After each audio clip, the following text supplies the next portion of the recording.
Weekend start ஆனாலே நமக்கு first ஞாபகம் வருது அப்படின்னு சொல்ல போனா எலிமினேஷனை தவிர்த்து அடுத்தபடியாக பார்க்கறது வந்து கண்டஸ்டன்ட் எல்லாருமே சூஸ் பண்ணி கேப்டன்சியை கொண்டு வருவாங்க.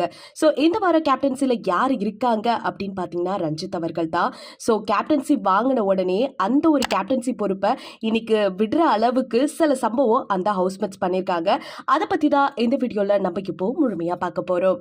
ரஞ்சித் அவர்கள் வந்து கேப்டன்சி பொறுப்பு எடுக்கும் பொழுதே பிக் பாஸ் என்ன சொல்கிறாரு அப்படின்னு கேட்டிங்கன்னா 3 முட்டையை கொடுக்குறாரு. இந்த 3 முட்டையை எல்லாரும் எடுத்துட்டீங்க அப்படின்னா அவரோட கேப்டன்சி பொறுப்பு எடுக்கப்படும் அப்படிங்கிற மாதிரி தெளிவாகவே சொல்லிட்டாரு. அப்படி இருக்க நிலைமையில தக்ஷிகா வந்து என்ன பண்ணியிருக்காங்கன்னா அந்த முட்டையை எடுத்திருக்காங்க. ஸோ என்ன காரணம் அப்படிங்கிறத தெரிஞ்சுக்கலாமா? ஸோ நம்ம எல்லாருக்குமே தெரியும் அருண் அவர்கள் வந்து ரொம்ப சைலண்டாகவே மூவ் ஆகிக்கிட்டு இருக்காரு. ஸோ பிக் பாஸ்ல அவர் இருக்காரு அப்படின்னு காட்டுறது வந்து ரொம்ப கஷ்டமாக தான் இருந்துட்டு இருக்கு.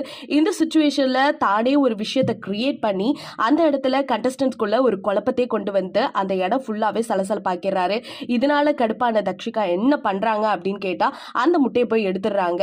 ஸோ எடுக்கும்போது என்ன ஏதுன்னு கேட்கும்பொழுது என்ன ஒரு பிரச்சனை நடந்துட்டு இருக்கு அப்படிங்கும்போது எல்லாருமே ஆர்கியூ பண்ணிட்டு இருக்காங்க.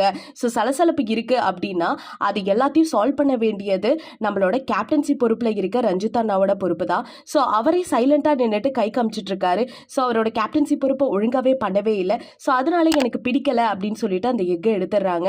ஸோ இதனாலேயே அங்கே பெரிய பிரச்சனை ஆயிடுது. கண்டஸ்டன்ட் எல்லாருமே ஆமாம் கரெக்டு தான், ஏன் இவர் வந்து அவரோட பொறுப்பை ஒழுங்காக பண்ணலை அப்படிங்கிற மாதிரி அதுக்கு சப்போர்ட்டும் பண்ணிட்டு இருக்காங்க.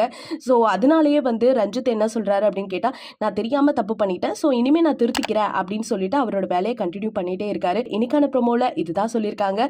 ஸோ முழுசாக நம்ம பார்க்கணுன்னா கண்டிப்பாக வெயிட் பண்ணி தான் ஆகணும். ஸோ நீங்கள் இதை பற்றி என்ன நினைக்கிறீங்க அப்படிங்கிறத மறக்காம நம்ம கமெண்ட் செக்ஷனில் ஷேர் பண்ணிக்கோங்க. இது போல் அப்டேட் உடனுக்குடனே தெரிஞ்சுக்கணுன்னா நம்ம சேனலை சப்ஸ்கிரைப் பண்ணி வச்சுக்கோங்க.